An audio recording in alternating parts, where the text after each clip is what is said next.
Olá, eu sou o Fausto Ramos e eu estou aqui para especular como você pode se tornar um mestre zen.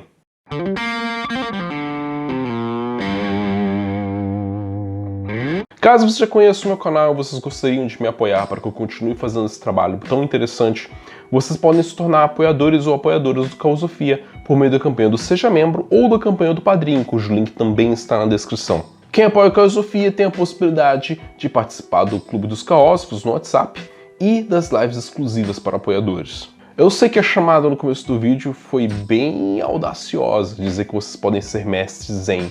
mas era mais uma brincadeira com a ideia de pensar sobre quais são algumas aplicações do conhecimento e da prática mágica que podem ser aderidas no cotidiano. Quando as pessoas falam sobre como praticar magia no cotidiano, eu entendo que talvez a dúvida delas seja como transpor esse conhecimento desses livros que falam pra gente praticar rituais e fazer banimentos e entrar em estados de gnose meditativa. Como é que eu posso aplicar essas coisas de um modo que seja mais corriqueiro ao longo do meu dia a dia, sem eu ter que parar para poder praticar coisas muito específicas? Eu diria que magia, antes de práticas ritualísticas, trata muito a respeito de uma atitude diferente para com a vida, para com o conhecimento e para com o mundo. Como praticante de magia, vocês vão começar a observar o mundo de vocês de um modo mais atento, e isso vai provavelmente fazer vocês perceberem coisas que as outras pessoas não estão conscientes ou percebendo.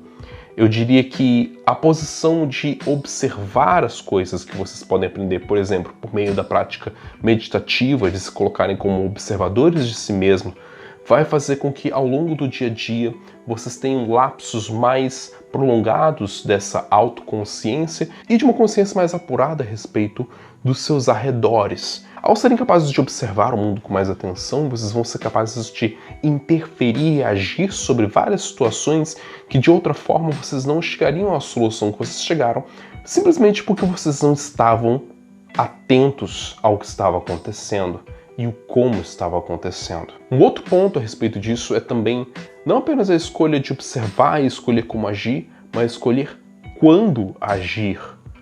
Muitas vezes, ser capaz de retardar alguns dos seus primeiros impulsos pode ser valioso para te impedir de dizer alguma besteira no momento sensível, para te impedir de agir premeditadamente e se expor a um risco de forma desnecessária, ou até mesmo observando melhor uma situação, você pode perceber que algo que você acha que dependia da sua intervenção é algo que já é capaz de se resolver por conta própria. Muitos discípulos mágicos ficam encucados com a possibilidade de eles terem, por exemplo, mestres astrais, guias astrais, e que esses guias teoricamente veem a pessoa passando por vários problemas na vida sem interferir.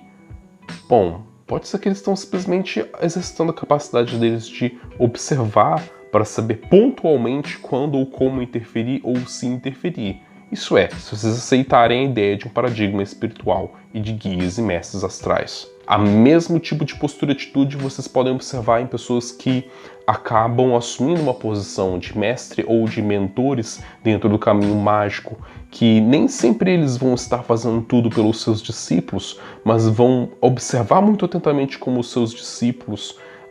reagem e agem de acordo com as diferentes situações, e interferindo o mínimo possível ou interferindo muito pontualmente na maneira como eles calculam ser necessária. Portanto, ser capaz de observar atentamente, sem agir,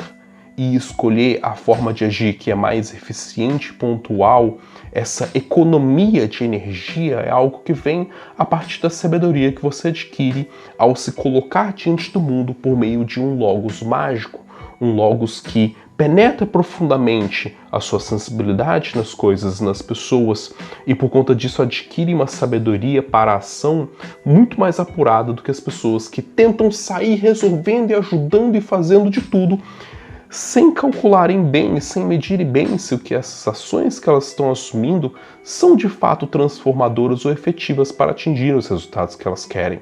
Empregar muita energia para uma intenção nem sempre significa ter resultados mais contundentes por conta disso. Pode ser que grande parte dessa energia seja desperdiçada, e esse desperdício ocorre porque muitas vezes as pessoas não têm uma boa consciência sobre o que elas estão fazendo. Elas são pouco capazes de observar quais são as circunstâncias em que as suas ações se dão, e por isso elas não conseguem interferir de um modo mais significativo. A simples postura de estar presente em algum lugar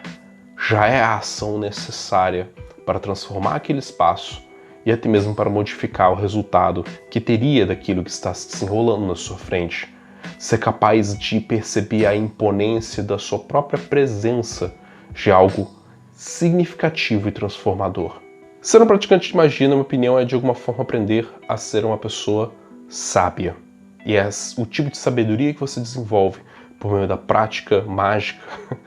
é uma coisa, assim, de outro mundo. E o último ponto, as pessoas que se entregam diligentemente à prática mágica percebem logo que elas não podem assumir já saber sobre tudo, e elas se portam também em relação ao conhecimento de uma forma diferenciada. São pessoas que têm humildade para reconhecer quando tem algum assunto para o qual elas são ignorantes ou não sabem o suficiente para opinar. E, portanto, esperar a possibilidade de saber mais a respeito de um assunto antes de opinar sobre ele ou antes mesmo de se forçar a ter algum posicionamento é também uma ação sábia e mágica. Significa entender que nem todo mundo precisa falar sobre tudo e nem sempre dar o nosso pitaco é produtivo quando nós não temos atenção para a forma como a nossa opinião pode ser muito mal fundamentada.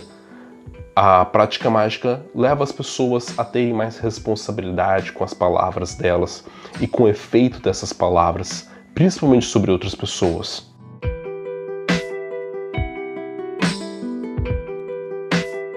Uau! Eu acho que por esse vídeo já deu de conselhos sobre como entender a forma de pensar de modo magístico a realidade e a vida, não é mesmo? Já dá para entender que não existe um momento onde vocês